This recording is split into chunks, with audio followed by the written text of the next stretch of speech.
I want to appreciate also in a very special way our partners and friends who came to join us and together worked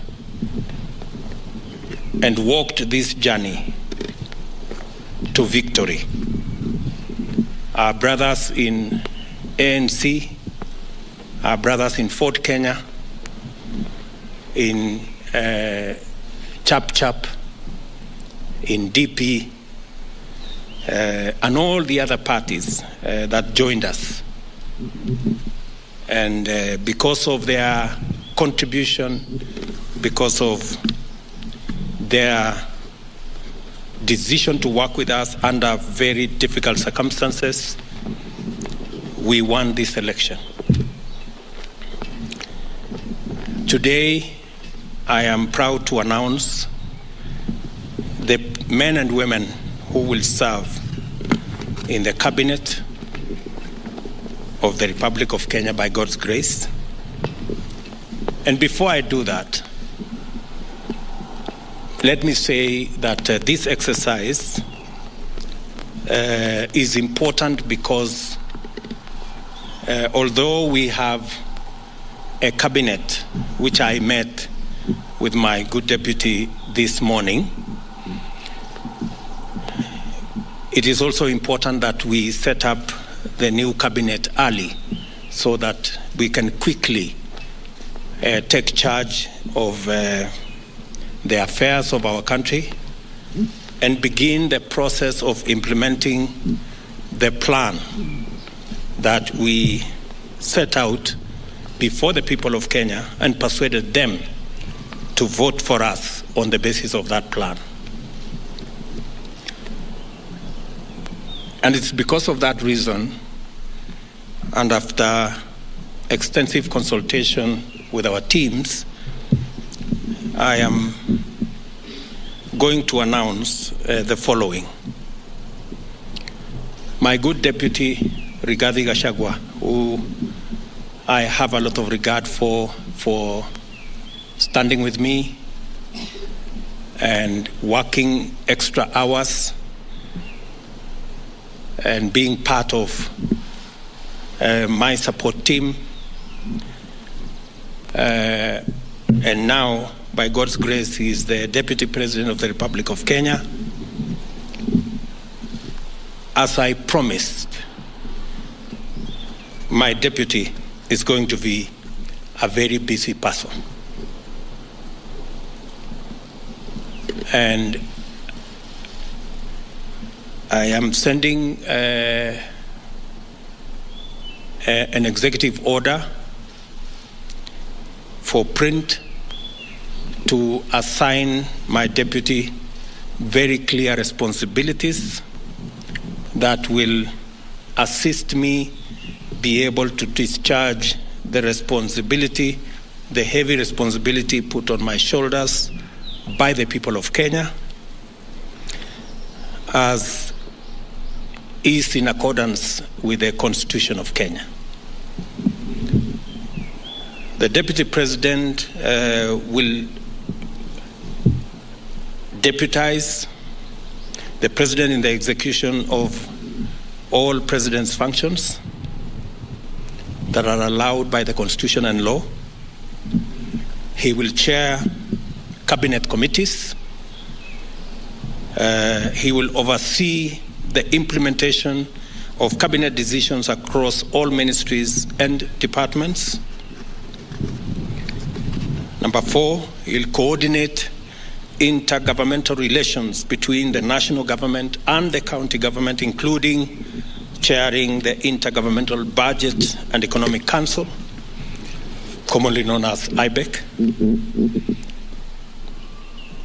He will be the liaison between the constitutional commissions and independent offices in matters that require intervention by the national government, including budgets, policy formulation, and implementation of their recommendations. And number 6, he will coordinate the planning and supervise the implementation of development partners' funded programs and projects. And he will oversee public sector reforms, and any other functions as I may assign him from time to time.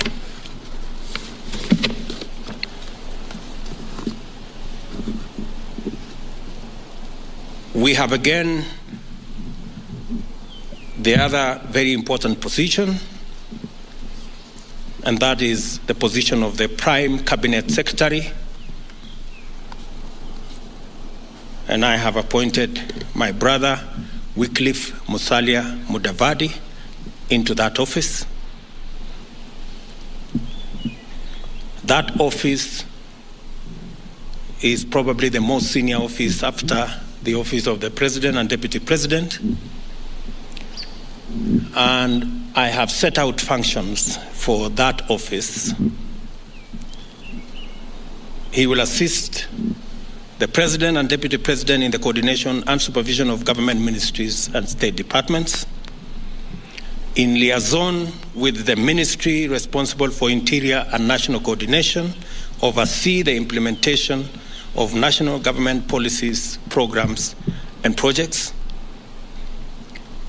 Number 3, he will chair and coordinate national government legislative agenda across all ministries and state departments in consultation with and for transmission to the party coalition leadership in both National Assembly and the Senate. He will facilitate interministerial coordination of cross-functional initiatives and programs. He will also coordinate, number 5, and supervise. He will coordinate and supervise the technical monitoring and evaluation of government policies, programs, and projects across ministries,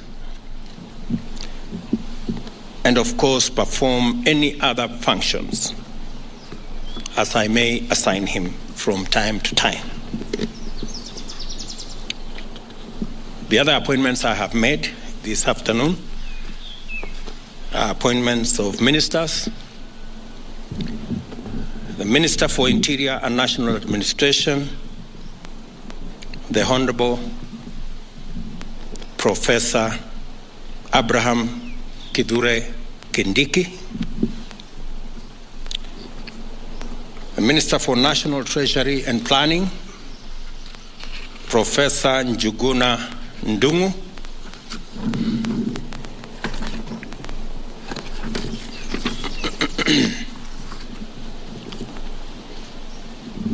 Public Service, Gender and Affirmative Action, the Honorable Aisha Jumwa Katana,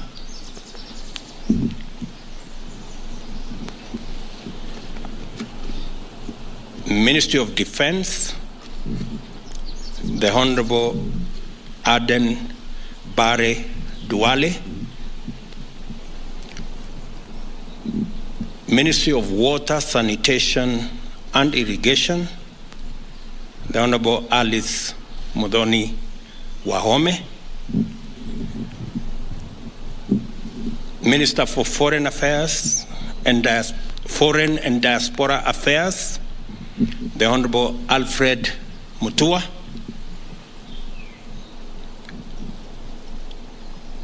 Minister for Trade, Investment and Industry, the Honorable Moses Kuria, the Minister for East African Community, Arid and Semi-Arid Lands and Regional Development, Rebecca Miano,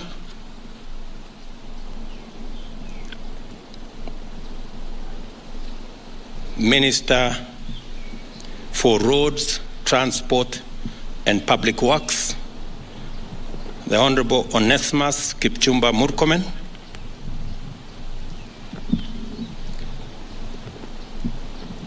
Minister for Environment and Forestry, the Honorable Roslinda Soipan Tuya,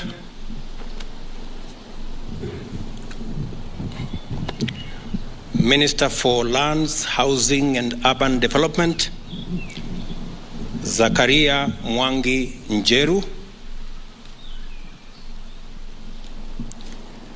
Minister for Tourism, Wildlife and Heritage, the Honorable Penina Malonza,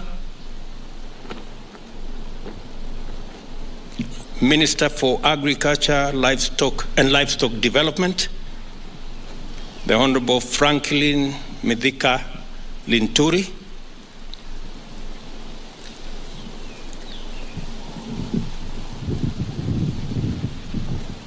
Minister for Health, Susan Nakumicha Wafula, Minister for Information, Communication and Digital Economy, Mr. Eliud Owalo, Minister for Education, Ezekiel Machogu, Minister for Energy and Petroleum, Davis Chirchir, Minister for Youth Affairs, Sports and Arts, Honorable Ababu Namwamba,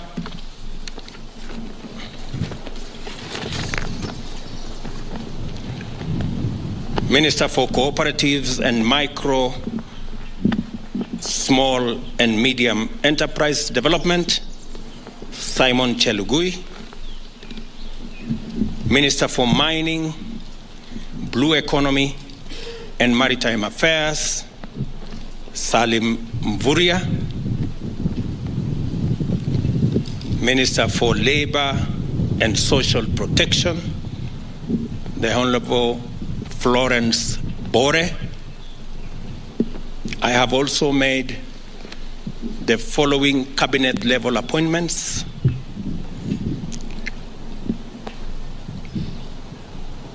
Advisor on Women Rights Agency, Harriet Chigai. Advisor National Security or National Security Advisor, Monica Juma.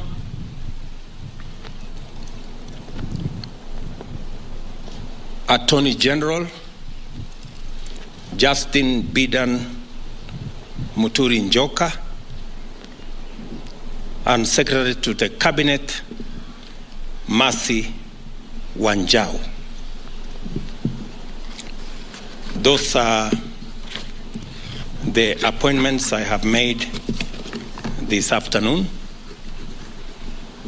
Other appointments will follow in due course on the other areas that are part of the team that will work with me and my two brothers and the entire cabinet in making sure that we implement the program and the plan upon which the people of Kenya voted for us.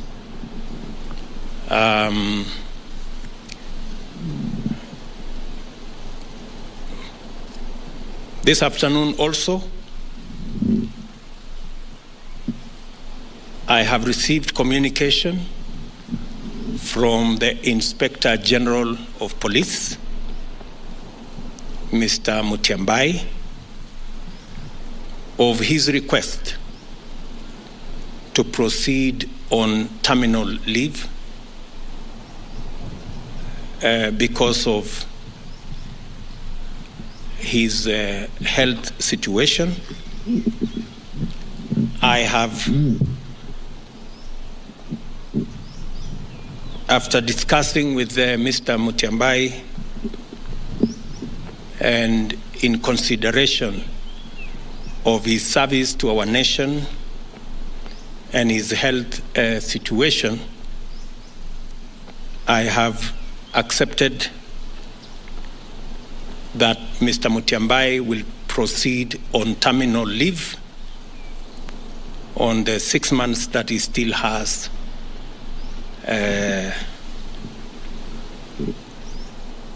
of his contract.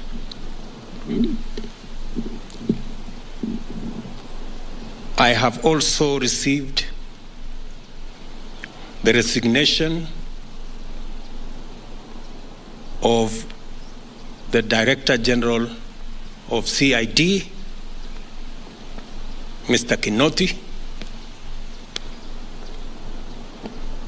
and I have transmitted the same to the National Police Service to proceed with advertising that position. And meanwhile, they should get somebody to act in the place of Mr. Kinoti.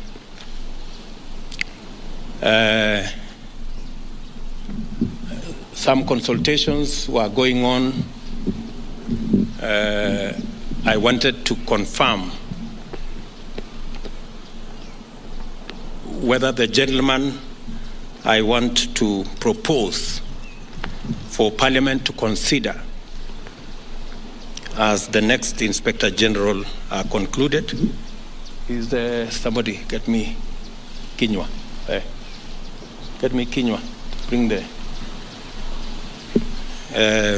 I will also formally announce to you that as well, all in the exercise of trying to assemble the next administration so that we can, all of us, begin to work on the nuts and bolts of the transformation of our country. We appreciate that we have a difficult economic situation in our hands, but I am confident that working with this team, we will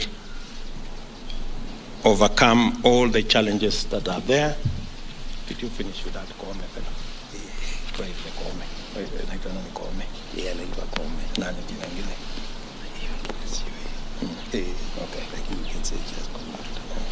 Who is currently? Is currently what? Yes. Okay.